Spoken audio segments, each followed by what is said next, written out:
Alright, so what I'm going to do with these is just did an experiment right here. Keep the heat pretty low on the welder and just penetrate into the surface of this without really, just getting enough on there, and then put patches over it. Originally I thought about buying tubing and covering them, but getting this portion off is pretty much impossible. It's just, and I don't want to ruin them because they're working right now. I've tested them off. This one works. The other one I don't know yet. We'll do them one at a time.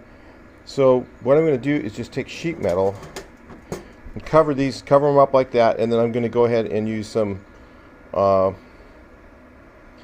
not sure what I'm going to use. I could use fiberglass reinforced filler, or I could just use just to make sure it doesn't leak, or I might just use panel adhesive, which is like basically J&B weld, very similar to that.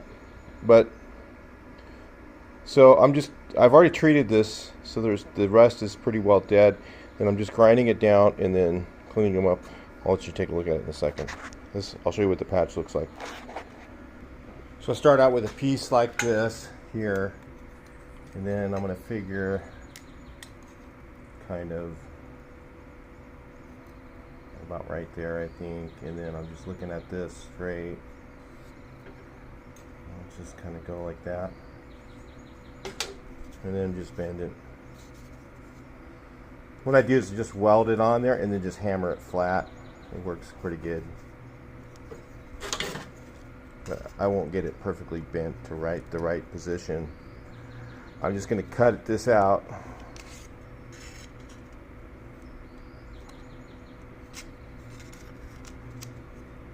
Yeah, I was going to try and just put a piece of tubing over it, but cutting around this thing with the tubing, it's just like, I don't think it'll work out.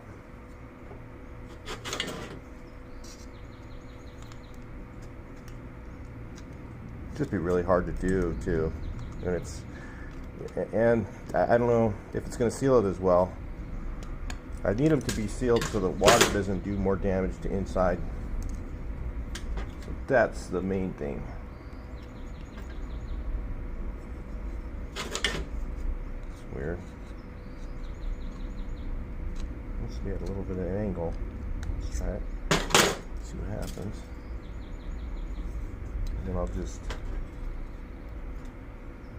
tack it around.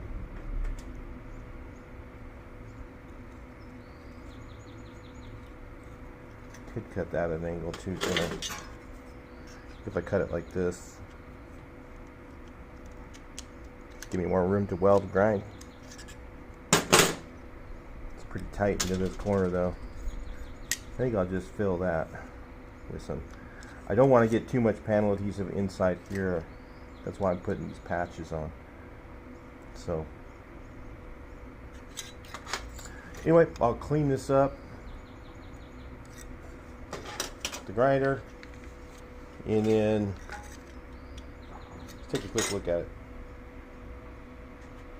So I just weld a little piece on like that, and then tack it on, and then I can just kind of bend it around. So rather than trying to fit it perfectly, so that could be just all J&B, or not J&B, but I'll probably just use panel adhesive because I can get it more volume. I've got a lot of it right now, so use what you got. So that's tight, so I'll just weld that. Okay. So just do minimal penetration into the other. It's not getting that hot. Put the heat down fairly low.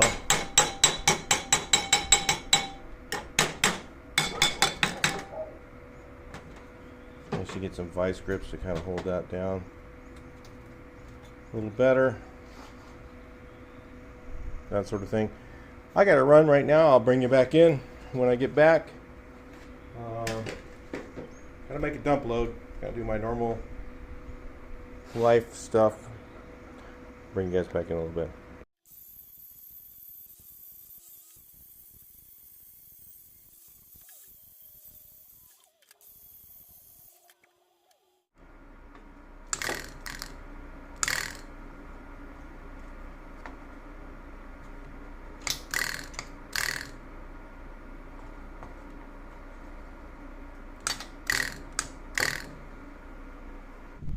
So I went ahead and I had to weld up some of this. It was so bad. I was really careful. The main part of the surface where it's mating is right here, so this just holds it down. But this was like gone. This corner was gone, so I had to weld up some of this. I didn't really want to do that, but because I was fearful that I'd warp it. I didn't get it that hot. I didn't melt all the way into it. I melted into the surface, where it's just enough to where it'll kind of strengthen it a bit. But this was gone right here, so I had to re-drill that. So anyway, I'm going to go ahead and mix up some of this panel bonding adhesive. I'm going to do it like I do J&B weld. So I have this dual mix stuff. It's about, I think, $35 a tube. And the thing that's expensive is the little the little tubes you mix it with, the mixing tubes. So what I'm going to do is just squirt it out of here on a piece of cardboard like that. Then I'm going to mix it up by hand with basically a putty or and just treat it like it's J&B weld. It's very similar. I don't know. Maybe it is a form of that. Maybe it's a little bit stronger. I just happen to have abundance of it right now, and I don't know. There's a shelf life on this stuff, so I think the shelf life is probably a lot longer than what they recommend. But when it comes to when you're doing body work on a car that gets driven every day, then you probably should follow those guidelines pretty closely, because you're talking about a lot of use on an old classic car. You could probably get away with a lot more than that. So since this is not going to get used much, it doesn't really matter if that's a little old. As long as it mixes up and gets hard, probably good to go. So let's go ahead and spread that on there. So probably going to use a Bondo spreader. I was thinking just lunk some on here with this around those seams and stuff, around some of the weak points of it, maybe where I can see there's deep rust pits and stuff like that. And I'm just going to grind that down, just I've done these kind of repairs with J&B weld before, and it's really pretty good.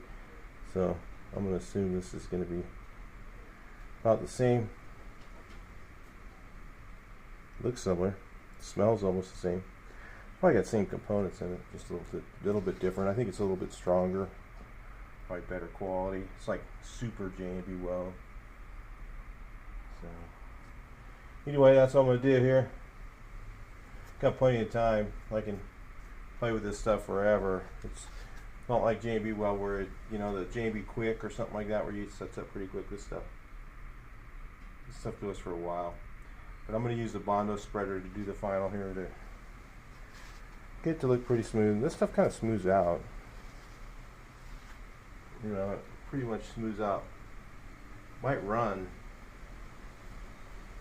if it's on there too thick. So anyway, we'll check it out when it's dry.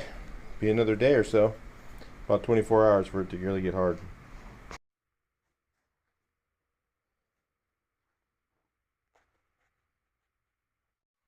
I do some microsurgery here. I'll cut this off.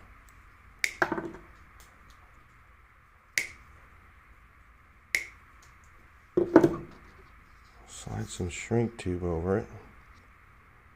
Let me clean it up a little bit. Just get these wires cleaned up here.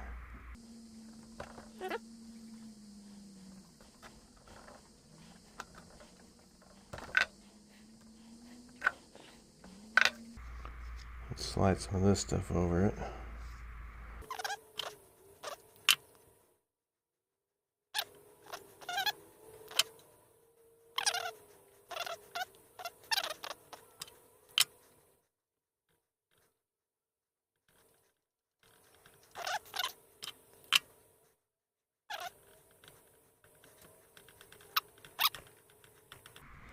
That one ain't happening though.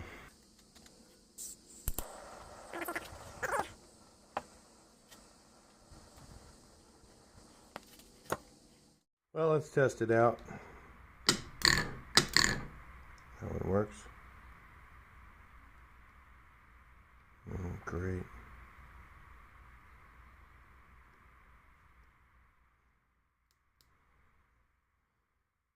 Maybe it's the connection here.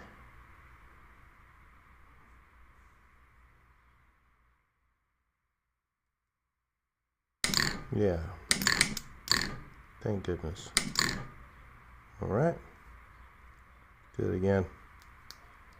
I don't know if I messed up. These are double wrapped, I think. Yeah, so this one works. And it doesn't work until I get it just right.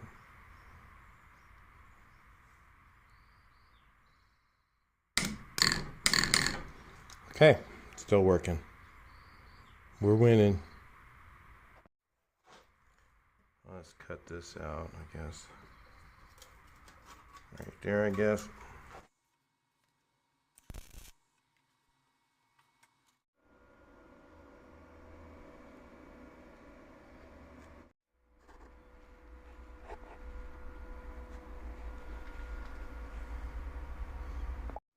Alright, so cut this thing off here to test it.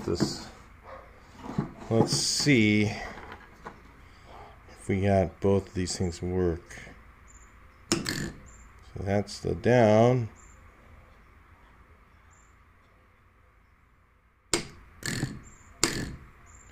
Alright, that one does work too. Remember, it didn't work when it was on the vehicle because it was grounding out inside here. I don't know if I'll get this thing back on there.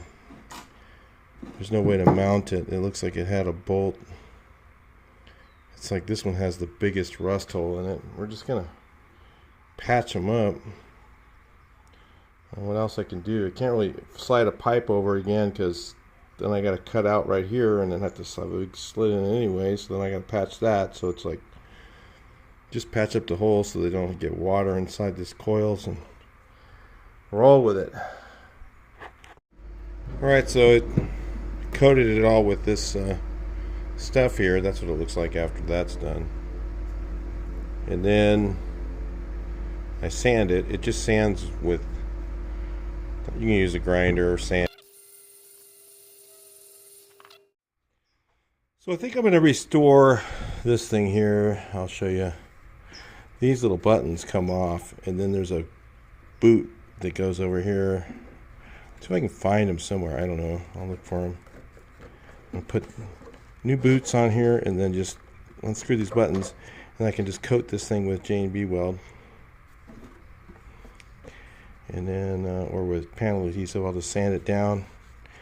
Once I get all the buttons off, then I can just coat this whole thing. It'll be easier actually than making a new one, I think, because I can just mount everything to the same place. I'll have the switch here. I think it's a great idea. Let's roll with it. Alright, so this is panel adhesive. I just mixed it up. I just throw it onto a little piece of cardboard here, mix it up by hand. It's just basic panel bonding adhesive, SEM brand, a little cheaper than the 3M, about the same stuff. I mean, I don't know what the difference is. And I already put a coat on.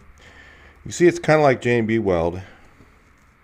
And all I'm doing is just going to go ahead and kind of rebuild this thing. It's going to take several coats of this stuff, and it takes 24 hours to dry. So it takes a bit of work to do. But then it's got the original thing on it, and just look original. It had that little light. I just thought that looked so cool because it has a light, you know, on here and everything, and all that stuff's there.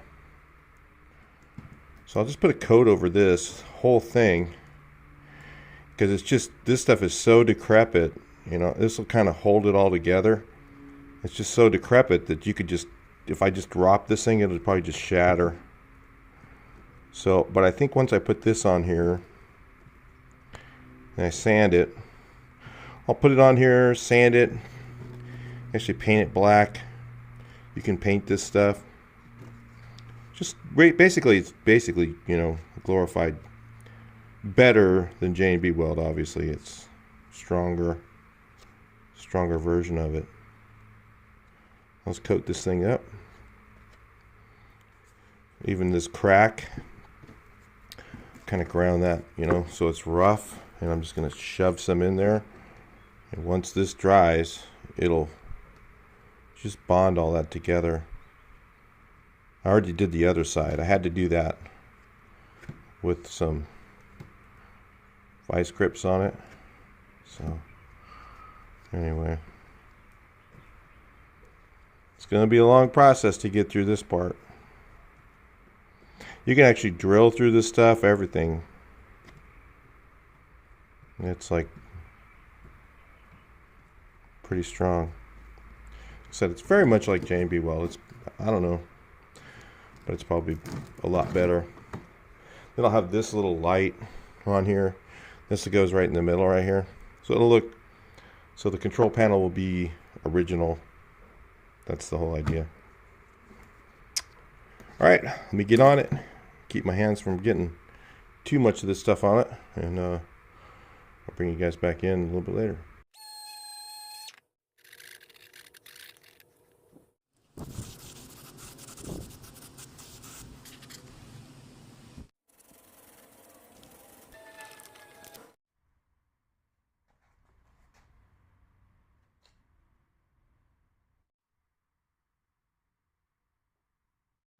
All right, so we're going to do this here. Got that one done and primed 2 coats. This comes out kind of rough, the first one.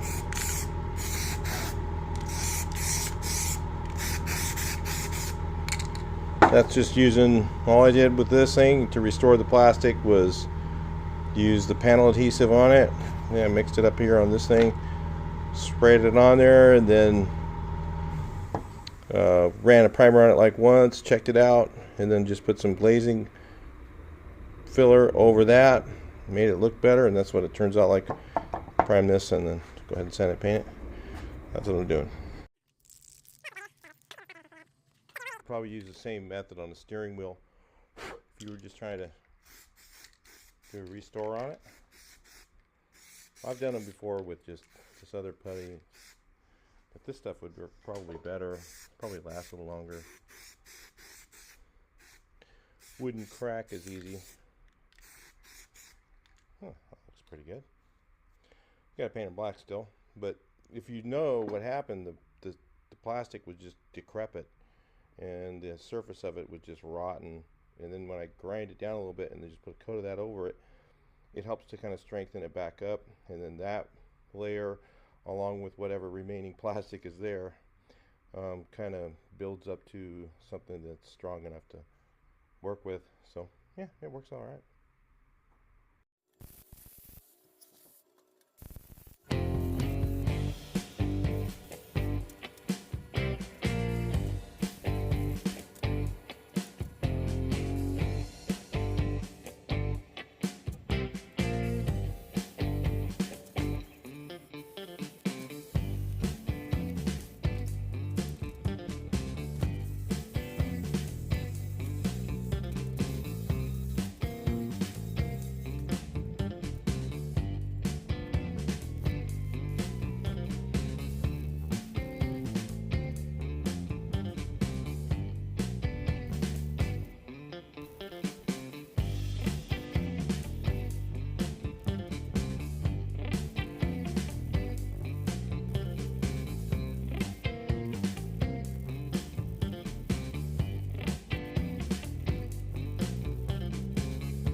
Got this thing here restored pretty well. Gotta get it back up there on that. Let's take a look at it in a second. Alright, Alright, it's a little dirty, but that's how it goes up there. You can see the box is pretty sturdy and restored. It was like if you touched it before, it just fall apart. Now it's really pretty sturdy. That coat of what's that called, the panel adhesive on there really strengthens it up, even though it just kind of uses what's there and then adds to it, so it makes it pretty strong, like it probably was originally. Alright, so what we need now is we need a daisy chain positive to go through this. So the way I was looking at it, I couldn't exactly figure out how it was wired. So I'm going to just figure way that I would figure it would work would be one of these two buttons would be these two are both control on. So I'm going to think that you held this one on, and then the way it looked like is these ones were isolated from these two, and I would say if that was the case, then this was for the outriggers, even though the bottom showed this one to be, that would be kind of weird to operate anyway. So I'm going to make it a little bit more user friendly if it wasn't, but I think it was actually wired this way, but down below it was wired different. I have no idea why. So control on, you hold this down. Okay, so where are we going to get our power from when this is held down? So the outriggers are not allowed to work unless that switch right there is activated. So power has to go up from here up to that switch, and then back down to here, and then back up through one of these wires. And so I'm just kind of giving you guys the idea of the circuit so that you can kind of follow me here. So it's going to go through one of those wires up to the control there. So then it'll go, say, to this switch here. I think that's the one I'm going to use. And when you hold this one on, it's going to be, so there's going to be power from here to here, and power from here to here. Because what we're going to do is this is the on and off. Okay, that's the momentary switch on and off. So it's going to have power from there to here. Okay, so these are fixed wires. These are not going to be these are what they call daisy chain. So we'll have this one here, daisy chain from here to here to here. Okay, so that when you hold this one on, power is going to come up here, right? You hold this one on, these are now activated. Okay, so you hold this one on, and then you can use this one or this one. If you can see that, hopefully I'll get you in frame. I wasn't watching the camera. So you hold this one down this way, hold this one down that way. That'll take the outriggers up and down. So after the outriggers have pressure, all right, there's a pressure switch. So once your outriggers are charged, all right, this pressure switch allows power to go through it.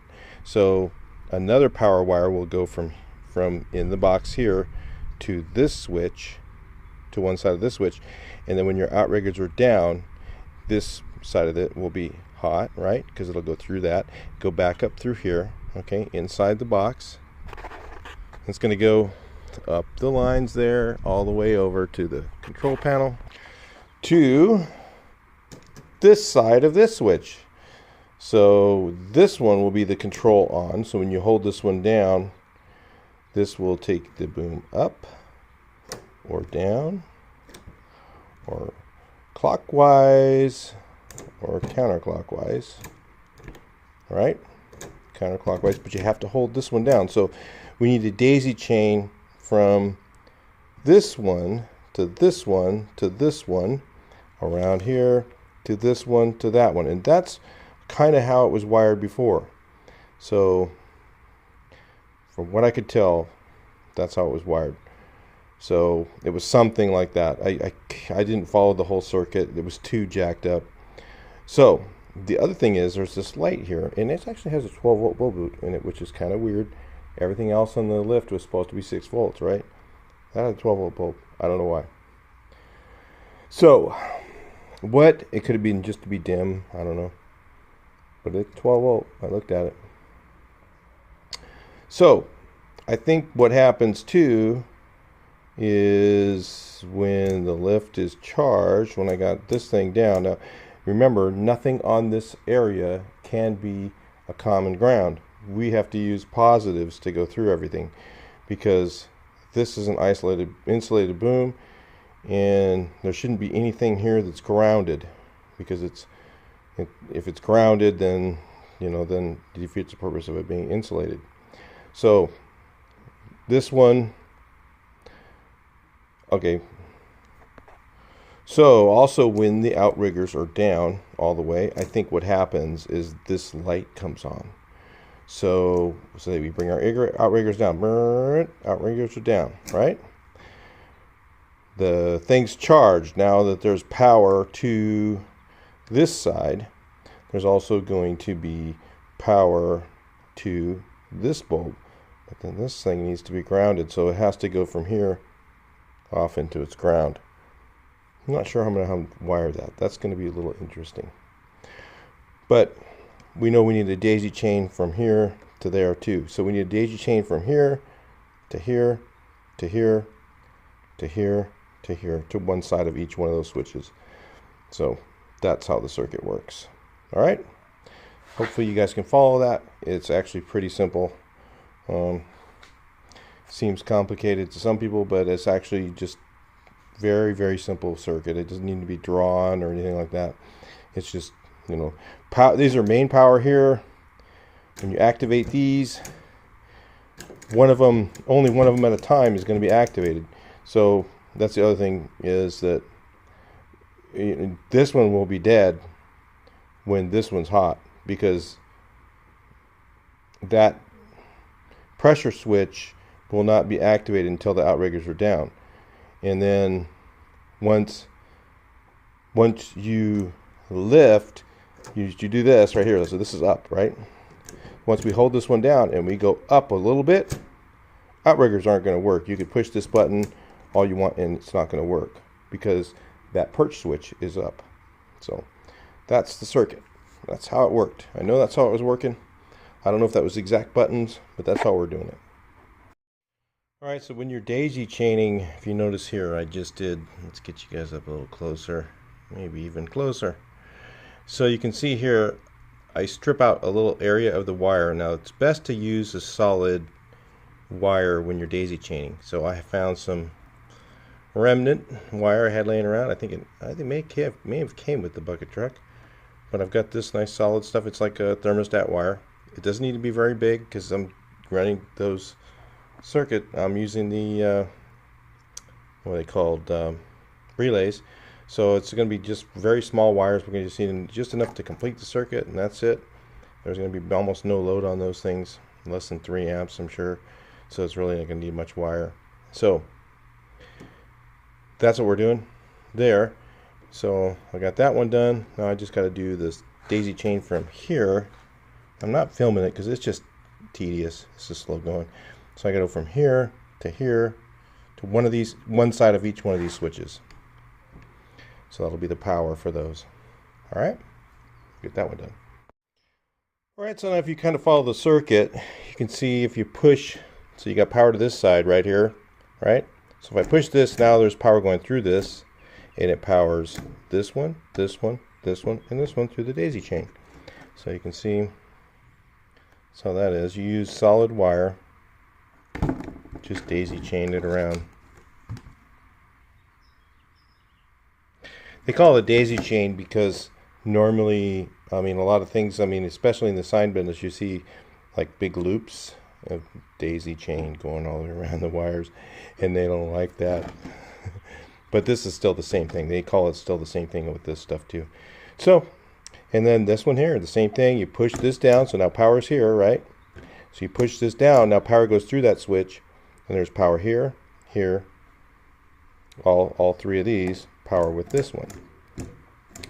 So all I got to do is bring power up to here, okay, and then I have to bring this one to the I'm going to have 6 relays that we're going to have 6 relays. So the 6 relays will be you know, up and down, left and right, outriggers up and down, and you know, all that. So anyway, so this will just go from here to the relay, and from there to that relay, from here, you know, the other side of here to the other relay, from here to the relay. Now on the relay side, all it's got to be is the same thing, a daisy chain from one relay to the next, and next, and next, and next, and next, with hot wire, and then on 6 volts, okay, and then those go through the relay as you push this button. The relay is activated, right?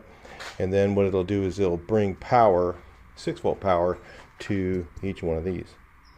So because it'll be one power source to do all of these, but you know, it just depends on, you know, whether you're pushing the button or not. So anyway, that's how that works. All right, very simple circuit, guys. It's not hard. Okay, let's move on to the next thing.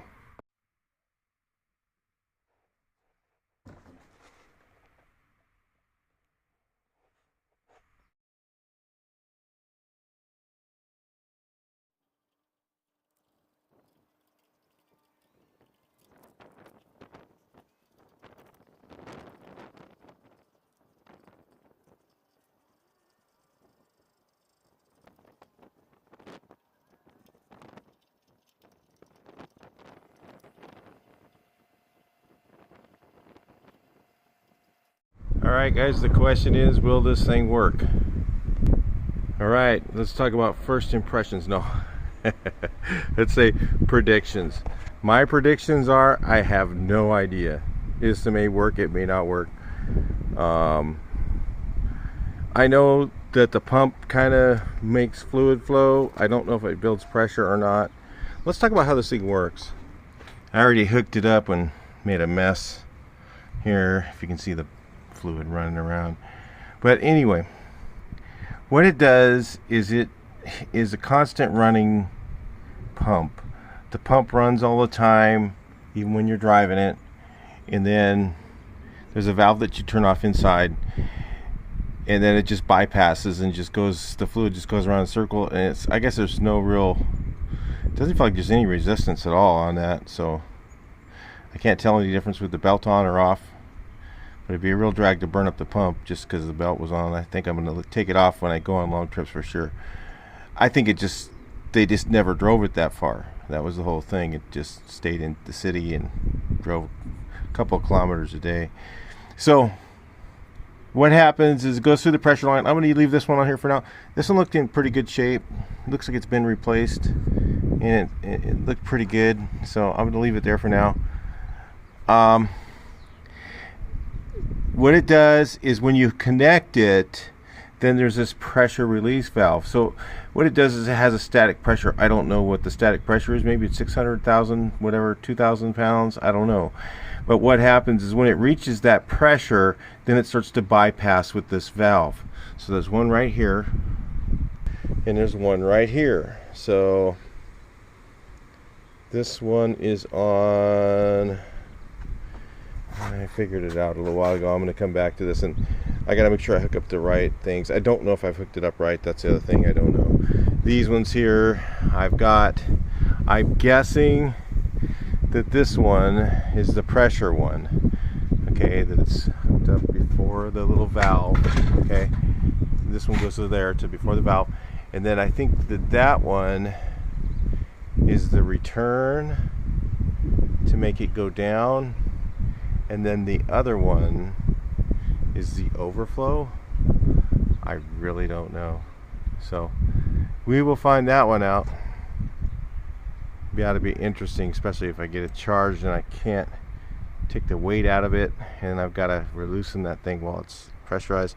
That won't be very fun. It'll be really hard to get that thing loose. Plus it'll squirt fluid everywhere, so that'll be fun. So we've got here, I've got to hook this up. So I got some 6-foot ones here. Let's see if it's long enough. It's long enough, so I can reach it over to here, hook it to the truck. And then I've got, so I need to go through this again. So the pressure ones are on the bottom. So yeah, the pressure ones on the bottom here, and the returns are on the top. So This one is going to be, I'd say, return right here. Yeah, return is here, pressure is down here. So this one's a return, so I gotta look at here and figure out which one's which in here. So let's take a look. In here, I probably won't remember this by the time I get to it. Let's look here. We got return's gonna have a filter on it, I'm sure. Should don't pressurize through the filter. That would be kind of stupid. So I think it's got to be pressure here, return there. Let's look at the pump. So return is the pressure's the top, returns the bottom. You can see the return has a hose clamp on it. And there you can see the hose clamp. So that's the return. So the return goes back into the tank from up here, and then goes into the tank, and then goes from the tank over to the pickup side. You know, the return, I'm saying, in the back. So the possible things I'm thinking it could go wrong is these valves could be bad. If these are bad, that's going to overbuild pressure, stall the engine, or blow the hose. One of the two. We also could have some leaks. Who knows? Well, I'm sure we're going to have that.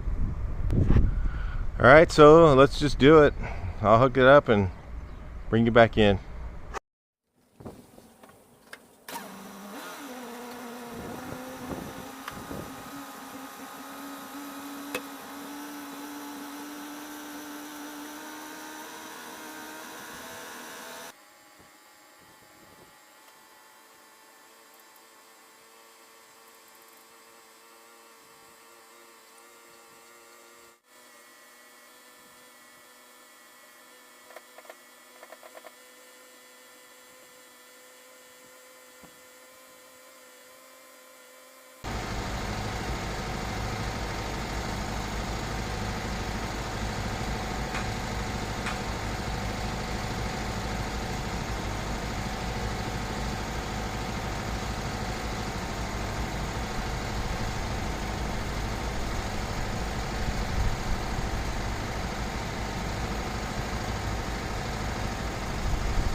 All right, so here's what's going on.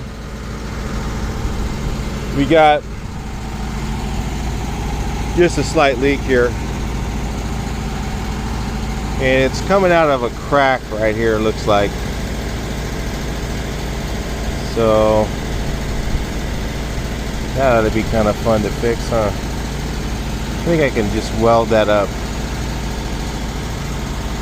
You can see it. Looks like it's coming out of there. Also, let's just guys check it out here.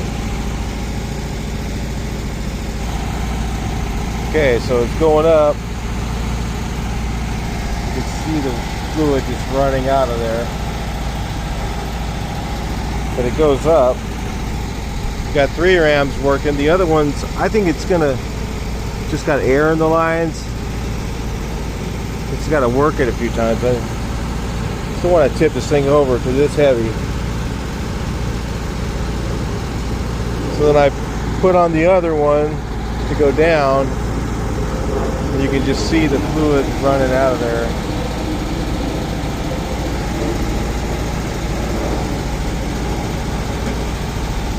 Sometimes it just squirts. Let's see. When I get all the way down, it probably will.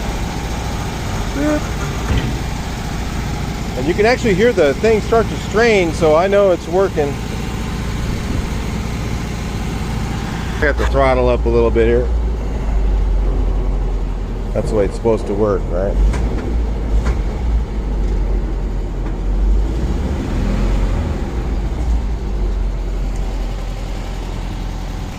Now I've got something hooked up wrong here, because I try and raise.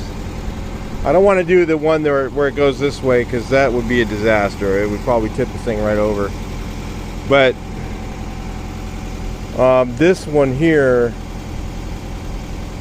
I mean, I could maybe just tap on it, just go tit tit tit tit to see if it does anything. But I don't know. I'd rather wait till I get this one to work. So this one here, one of these hoses has got to be hooked up wrong. I'm not sure which one. Maybe that's the return. Yeah, that would kind of make sense, huh? If this one is the return, yeah, so if it, let's say it goes up, let's say one of these pressurizes it, right? And one of them depressurizes it, and then all the excess fluid will return. I think that's how it goes. Let me try it that way and let's take a look, because I was just thinking about that. I thought, you know what, if this is the return, that's what makes sense, because as soon as I start to charge it, these hoses jump. So, and I've only got 1/4 inch hose here, so let's try doing that and see if it goes up. Interesting to see that. I'm not going to take it up very high.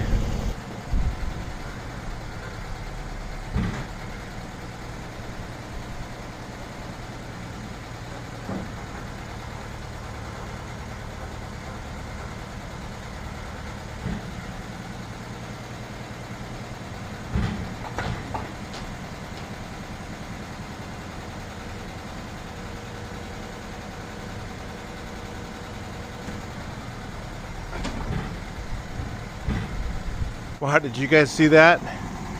That was pretty sketchy. It jumped it off of this thing. Yeah, I better not play around with it too much.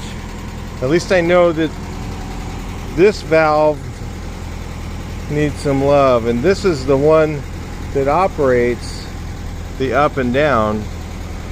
But it, I guess how the returns work and everything, I don't know how it works, but it makes it leak out of here even when I'm using the other valve. So interesting.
Alright, well guys, I don't know, I think I've run out of fluid or something stopped working or the battery went dead. I'm gonna have to check that one.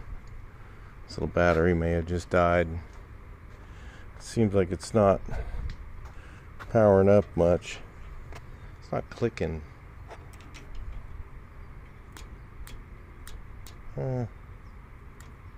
Yes it is.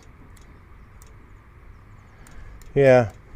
Pump has to be on, the motor has to be on, but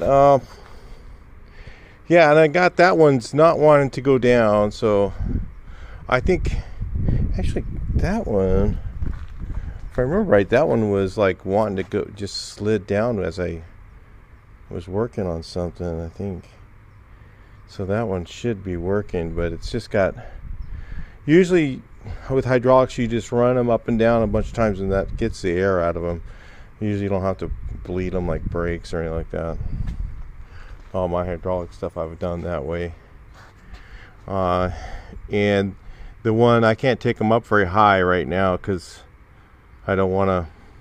And I guess those hoses work okay. I was thinking the 1/4 inch might be too small and not have enough volume, but it goes up plenty fast. A little too fast. Maybe going down it would be better to have the bigger hose because it would go down better. I don't know, but all they had was 1/4 inch. That's why I bought those. I couldn't find that. They just kept on getting zeroed out, so I just thought, oh, I'll just buy the 1/4 inch ones. If I have to buy them twice, they're so cheap, I'll just buy them again. So anyway, that looks like about as far as we're gonna get on this one. So we did get it to work. I'm gonna have to take this back off, weld that crack up. That shouldn't be a problem. I should be able to get that without it leaking. Take me a couple tries, and then put some more hydraulic fluid in here and get the kitty litter out. A good old kitty litter. Anyway, I'll talk to you guys in the next video. We'll just like that for now. That's pretty cool. It does work. The hydraulic systems, the pump, everything works. The valve, the pressure valves seem to work. The only thing I don't have is that one, and I can't test this. I'm a little afraid to do that. This thing, if it gives a little swing, that thing could just take right over, and then that's 1,500 pounds. That thing's just too heavy, so I'm not going to try it. I'll wait till it's on the truck. But I'm going to try and dial in the other stuff and get everything pretty well right before I put it on, just so that I don't have to put it on and take it back off and a bunch of times and all that, because it's not hard to get off of here, but it is, you know, it takes time. So I got to figure out why these hydraulics, and I don't know what this valve, I thought this valve was to shut off these, and I'm looking at it and all it does is isolate the front from the rear. So maybe that was to level it. It's my guess. Was to level it? I don't know. I thought it was you're supposed to shut one of the valves off and then be able to take the lift off of the truck. I'm pretty sure that that's what I read somewhere. I don't remember. It's been a while, but I thought I read somewhere that the lift was designed to be lifted off the bed, and then you can drive the single cab out using the hydraulics that are on it. So I don't know. Maybe it's a different valve. I don't see another one, so there's only this one that returns to here. This one tees off right here and goes that way. Then the returns come back through here, down here below it, and they just go into this valve here, return into here, and go back to there. So there's no place to do it, no place to shut it off. I think this must be leveling. That's to make it isolate this front from the rear so that you can level it. It doesn't do this, which is what it would be nice to do, but it does front to rear or something, I guess. I don't know. And then, but if I just put this back to here, is it just gonna, just the other end's gonna go down? I don't know. It's just kind of weird. I don't know what this valve's for. We'll figure it out later. Talk to you guys in the next video. Please like, share, and subscribe. See what your comments are. Thanks for watching.